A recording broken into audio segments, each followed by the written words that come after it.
So if we think about Mama and Papa as the beginning of our close ancestors, Papa was living at home, of course, at the James Wilkerson place up on St. Paul Road, just past the Beehive Crossroads, and before Whitaker's Crossing in those days. Whitaker's Crossing was located it's at the junction of Waters Road, what is now Waters Road, and St. Paul's Road. That is where Whitaker's Crossing was. And at one point in time, the road went all the way on across. And Uncle Austin owned some property out in there, next to where Blue Ridge Baptist Church is there. Preacher Jake was preaching over at Liberty Baptist Church, which at that time was a Second-day Adventist church. And Mama Lyda lived up past on Hudgens Road, past where Sam and Martha live today, where the road splits, and one part of it goes to the old Jake place up there, and the other goes to the apple orchard owned by the Barnwells. So they both went to this revival that Preacher Jake was having down at Liberty Church, and that's where Papa and Mama met. They courted, of course, and in 1909, they got married. And obviously, they moved back into the James Wilkerson home place up there. At that time, all of the kids were living there, with the exception, I think, of Andy. They moved in Mama and Papa's home place, or Papa's home place, but Papa's mama and daddy had already died. Papa's daddy died in 1903, and his mother died in 1907. So they were out of the picture when Papa and Mama got married. And Papa was the sixth of 7 children. Andrew M., Uncle Andy, was the oldest. Then came Rose Honor, Mame Mary, Ada, James Austin, William Singleton, and finally Ellen Virginia, Aunt Ellen. Andy was 14 years older than Papa, and he had 3 children by the time Papa and Mama got married in 1909. So Papa built a house on the James Wilkerson property right close to where Ray Lyda's house is up there now. The house is gone now, but Mama told me all about the house. And so he built the house, and they moved into this house. And apparently they were there for a little while. I don't know how long. But according to Forrest, and nobody ever told me this in the family, but Forrest did, and he's our genealogy researcher, the excellent one we had years ago. Papa and Andy got in a major dispute over the property, and it almost went to blows. Forrest said that Papa was about to take an axe after Andy. Well, Forrest exaggerated things a little bit, so I kind of doubt that was the case. But anyhow, Papa decided in November of 1909 to sell his entire interest in his father's estate to J.M. Lyda, Jacob Manley Lyda, who was Papa's uncle, Papa's daddy's brother. So Papa buys what is now the Lyda estate, W.S. Lyda estate up there, and they begin working on it. Sometime after 1909, I don't know how long he owned it before they actually built.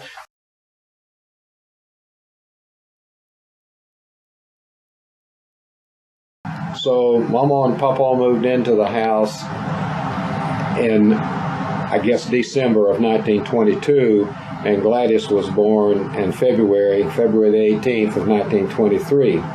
And the brother that was missing from the group was Briscoe Lyda. Briscoe was born December the 12th, 1914, and he died as a youngster in 1922, December of 1922. So he was 7, 8 years old when he died. So at that time, you had Aunt Mabel, Daddy, Roy, and Gladys all living in the home place up there. I don't know what size the house was at that time. It was a actual 2-bedroom house in the beginning. I don't have any idea about how the sleeping was situated.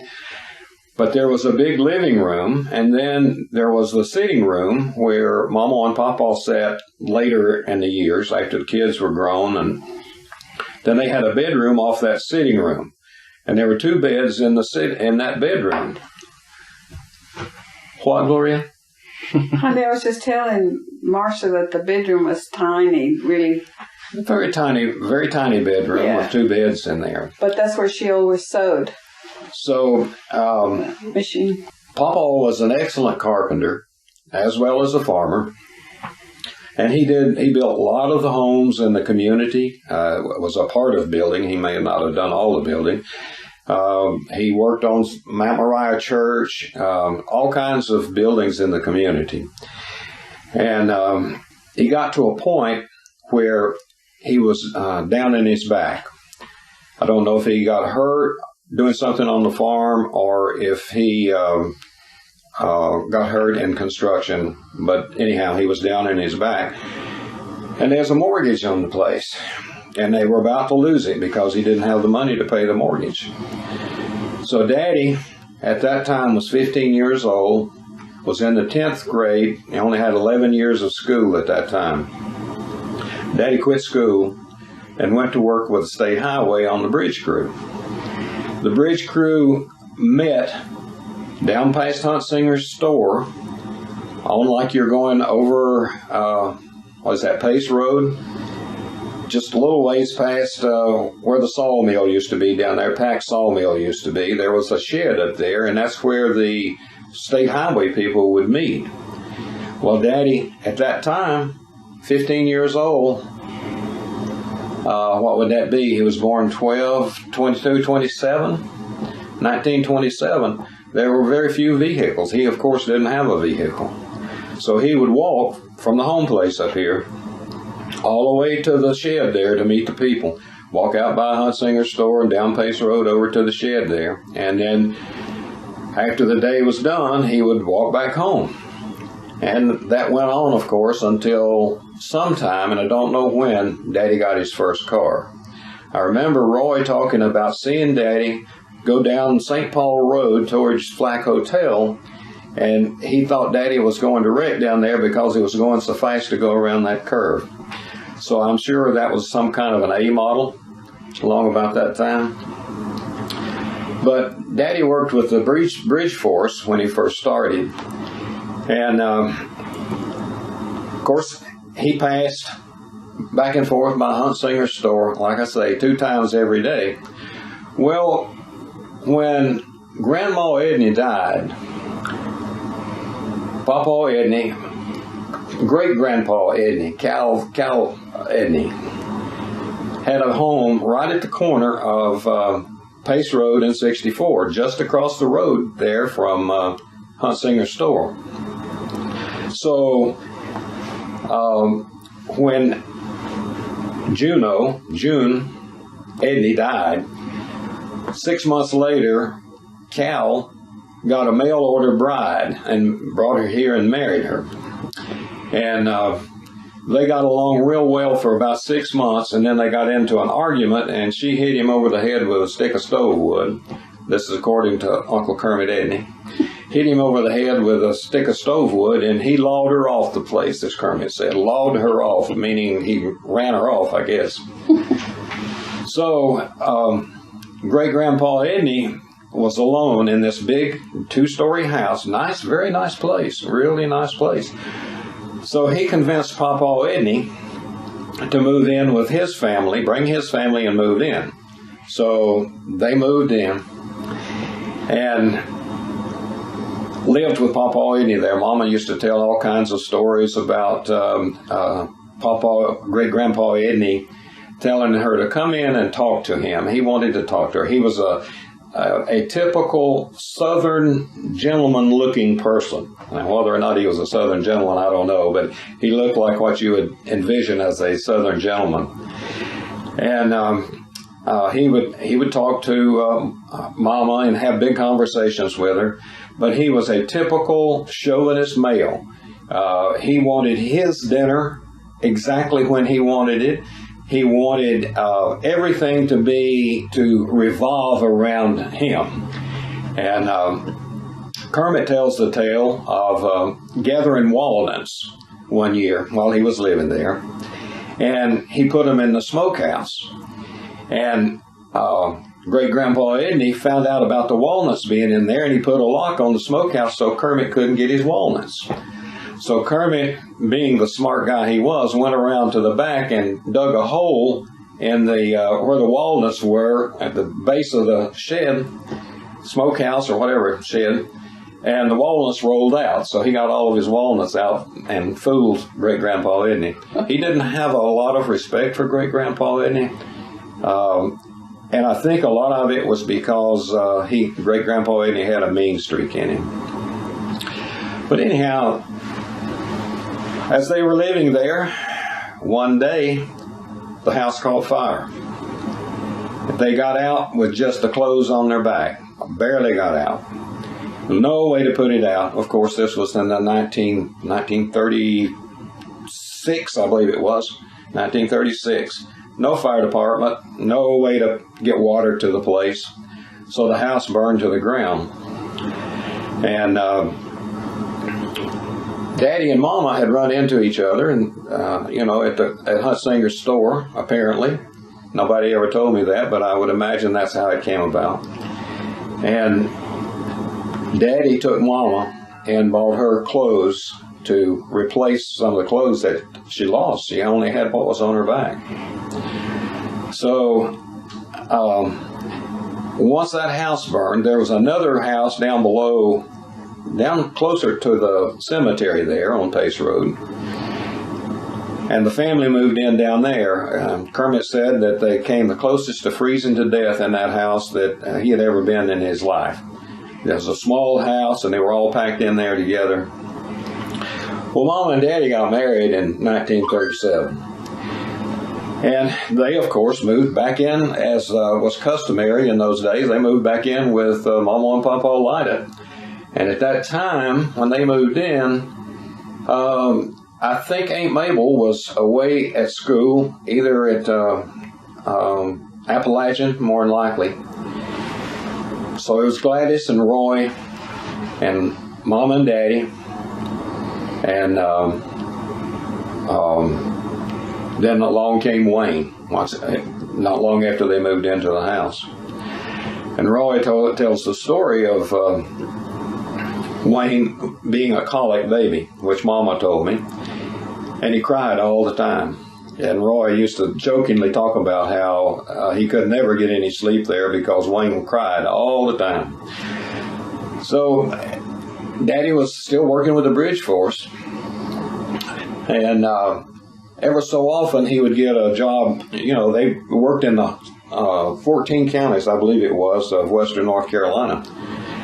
And he'd get a job maybe at Bryson City, for instance, and might be there for a while.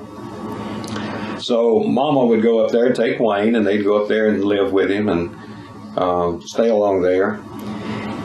And then they'd come back whenever that job would be done. He'd come back and they'd go back to the Lyda home out there. Remember now, they got married in 37. Along about 1941, Papa, because Daddy had quit school when he was 15 and had kept the place from being taken, kept from losing the place, gave Daddy an acre of land. And they started building a house there along about 1941. And 42, I have a picture of Mama standing on the front porch of the house under construction holding me. So I'm sure that they moved in probably, that was been after November of 42. They probably moved in the house about 1943.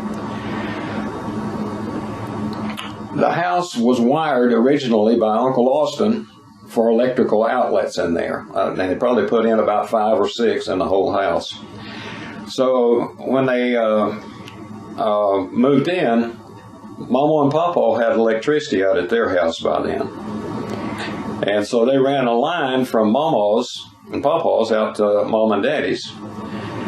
And had electricity for a little while till Duke Power found out about it and made them take it down. So for a while there, they were without power. Water situation was tough out at Mama Lyda's because Papa had dug a well. To start with, they were getting water from the spring down next to the creek. And during the early stages of them living there, or maybe before they moved, he had started digging a well, a hand-dug well, which is, I don't know, maybe 3 or 4 feet in diameter, we'll say.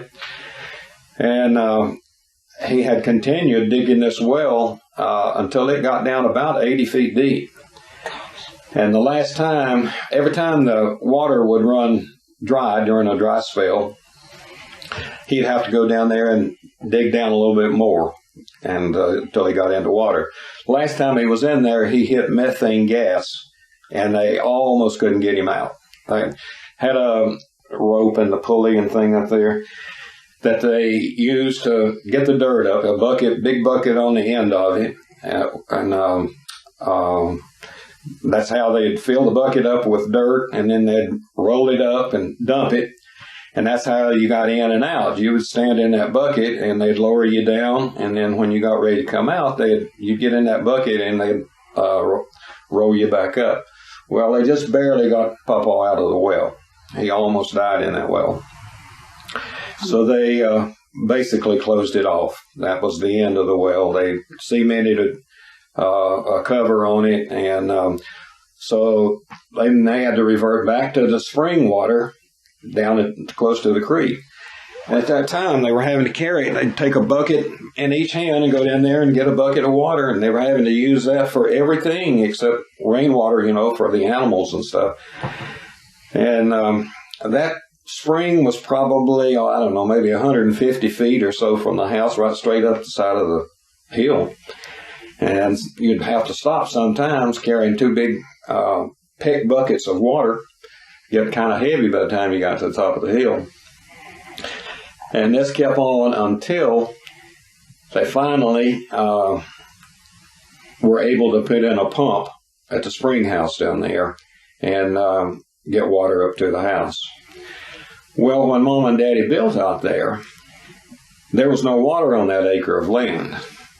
So they still had to carry water from Mama and Papa's out there. And amazingly, interestingly, on the deed for their place, there's a right-of-way going to the spring, which is really strange. So sometime a little bit later, Mom and Daddy scraped up enough money to have a well drilled. And Mama was so excited because she thought she was going to have running water. Well, that wasn't to be. When they finished drilling the well, Daddy put in a hand pump, a deep well hand pump. The well was around 100, 125 feet. And to get water to come up through this deep well hand pump, sometimes you'd have to pump it 100 times before the water would start flowing. And so this went on for a long time. And Mama was all upset because she didn't have running water in the house.